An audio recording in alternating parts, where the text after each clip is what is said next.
ki memang tidak kuat ki anunya fiksatornya tidak kuat ki. Jadi itu kemungkinan ada bisa terbuka ini. Itu kenapa harus kuat talinya atau pakai untuk tadi pakai jahit. Nah, itu saja. Nah, setelah itu itu aja. Selesai Mi prosedurnya kapan itu? Oke, bisa bertanya Kak? Ya.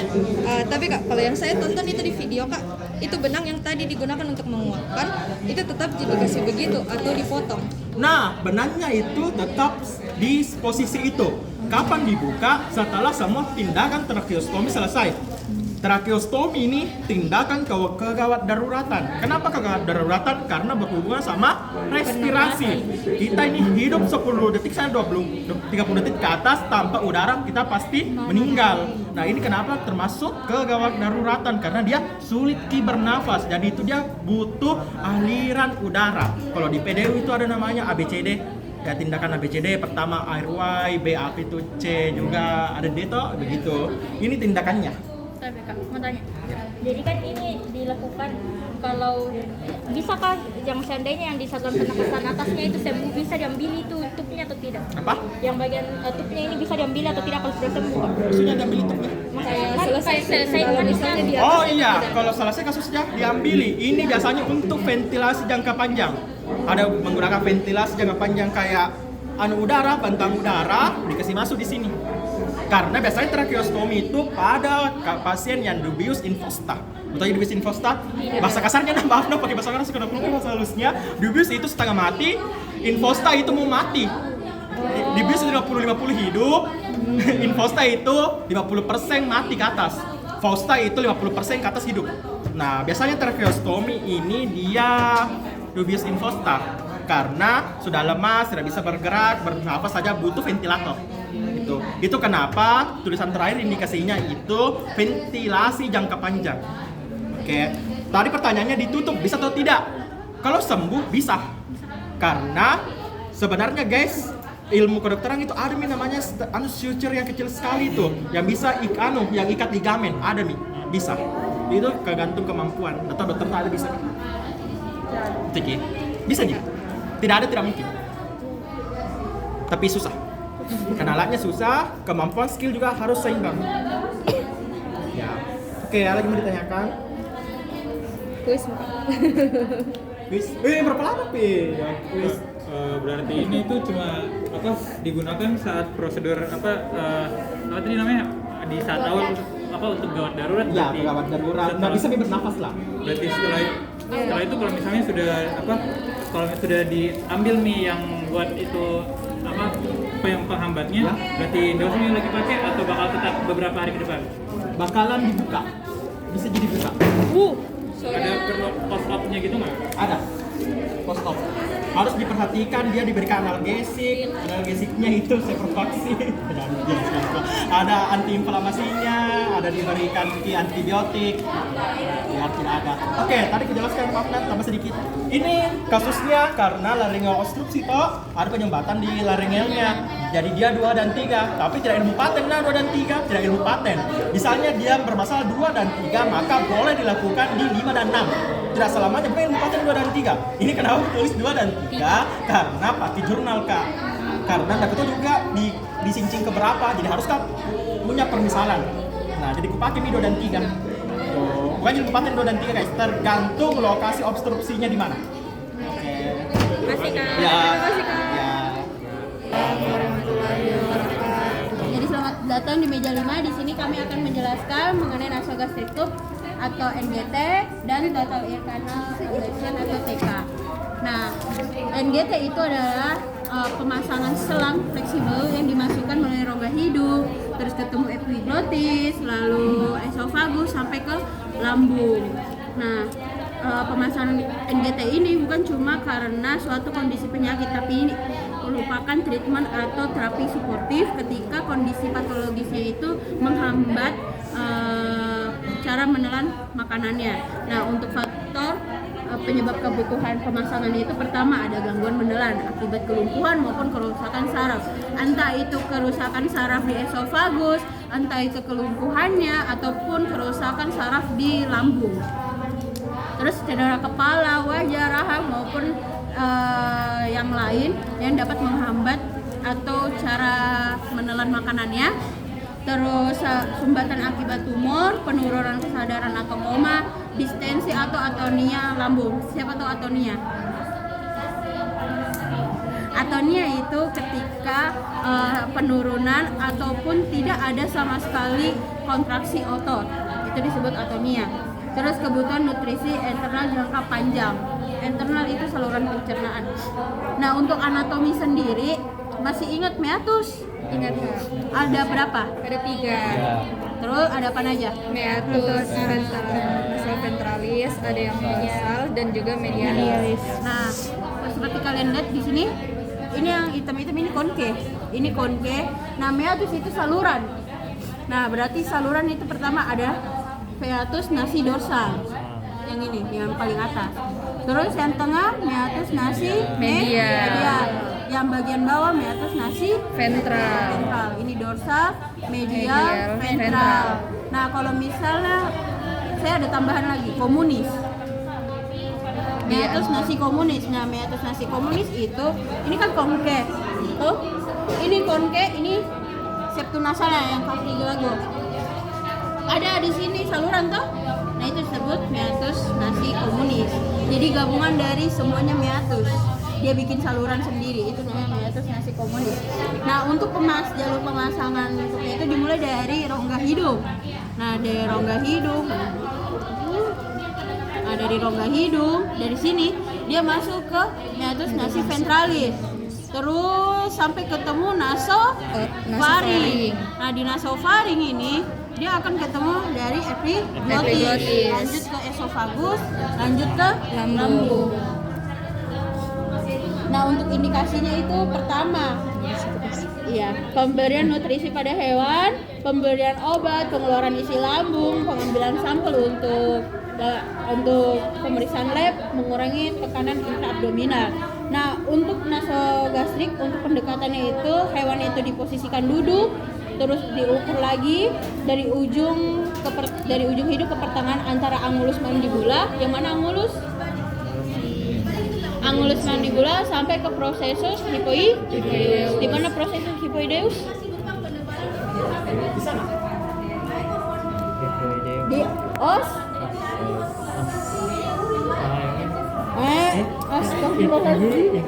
Itu kondilus. Hypoideus di osternum. Proses hypoideus. Yang ini. Itu kan merah, itu angulus. Nah, yang biru-biru itu proses hypoideus.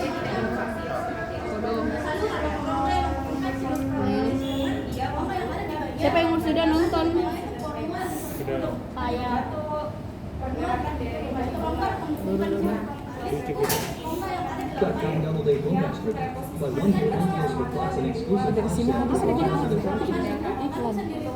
Apa ya, iklan dulu bentar.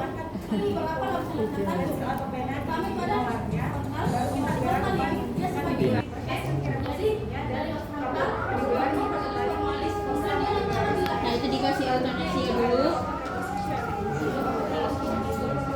Euthanasia. Astaga. Anestesia. Langsung mati. Nah, ini dimasukkan lagi selangnya.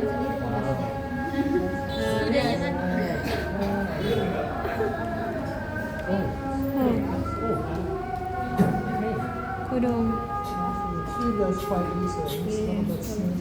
Azan dulu nih. Sudah ada yang menghalang, nggak boleh dipaksa. Jadi ditarik lagi, terus dimasukin ulang lagi. Terus untuk cara mengetahui kalau misalnya ini tutupnya sudah sampai mana, itu dikasih gas. Dikasih gas terus pakai stetoskop, terus didengar itu udaranya di mana. Apakah dia sudah sampai esofagusnya di mana, sudah sampai lambung atau tidak. Nah, di lambung itu kan dibagi menjadi 3 bagian toh. Ada apa aja? Kardiak, fundus, dan pilot. Nah, di kardiak itu ada otot, ada muskulus. Muskulus apa? Yang di anal. Nah, muskulus sphincter. Nah, lebih tepatnya itu muskulus sphincter kardiak. Nah, itu kalau misalnya itu muskulusnya masih bagus, masih bagus, tidak atonia, tidak penurunan kontraksi. Tubnya itu hanya sampai ke setengah esofagus ataupun seperempatnya saja tubnya. Tapi kalau misalnya muskulusnya itu sudah atonia, sudah penurunan, nggak bisa kontraksi lagi, nah itu tubnya sampai ke lambung, begitu. Iya, oke, selesai NGT. Tapi nggak bisa bertanya, iya apa itu harusnya berarti kan kalau misalnya dia masih bagus, bagaimana caranya dia masuk ke lambung kan? Ya udah, tinggal kebuka terus sampai sebentarnya. berarti dibiarkan di esofagus gitu. Karena kalau misalnya sampai esofagus berarti yang kelainan itu di esofagusnya ataupun di bagian rongga mulutnya. Oh, di rongga mulut lah, bukan mulut. Kan tadi ada yang bertanya kalau misalnya stroke Kak, itu kenapa nggak dimasak kan NGT? Kalau stroke itu masih bisa mengunyah, masih bisa menelan selambung yang bagus. Cuma memang dia tidak bagus struktur ininya. Lumpuhnya itu lumpuh di sini Ji. Toh? Ada lagi yang mau bertanya sebelum saya pergi? Iya. Kalau misalnya kucing itu kan biasanya dia tuh ada proses pengeluaran kayak bau, Herbal. herbal. Nah itu kan dia pasti melibatkan kontraksi di perut. Nah kalau misalnya terjadi kayak gitu, memungkinkan nggak kira-kira kalau misalnya selangnya tuh keluar dari lambung dari esofagus? Nah makanya kalau misalnya mau pemasangan NGT harus di X-ray dulu, dilihat apakah emang ada penyumbatan atau tidak. Terus setelah di pemasangan di X-ray lagi, begitu. Kan itu ada di bilang di bagian badannya tuh dicek biasanya padatnya itu dia nyata asam. Itu bagaimana cara ceknya dari lambung dan lambungnya itu sampai nyata? Maksudnya? Ada di buku itu Kak, dia ngejelasin kalau misalnya asam. Ada banyak bentuk sekali. Mana. Makanya itu pemasangan tuh abang tuh tadi indikasinya. Pertama untuk pemberian nutrisi, kedua untuk mengambil cairan di lambung. Nah itu diukur. Ada lagi? Gak ada kan? Oke,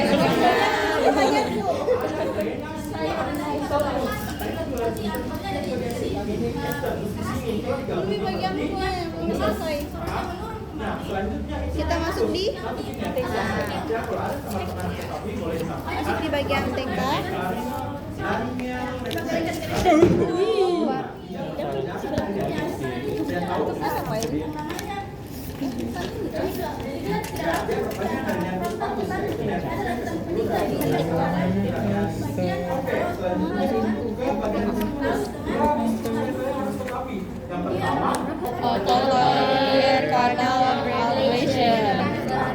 Kita melakukan pengangkatan di bagian kanal total dari kanalnya toh. Nah kan kalau kanalnya itu ada dua, horizontal sama vertikal. Jadi nanti dilakukan pengangkatan di daerah kanal sama horizontal sama vertikalnya. Nah biasanya kalau kita melakukan TK itu apa? Punya Kalau misalnya ada tumor, otitisnya itu harus yang parah baru bisa dilakukan di TK. Terus ada tumor juga, ada infeksi berat itu baru kita bisa melakukan TK.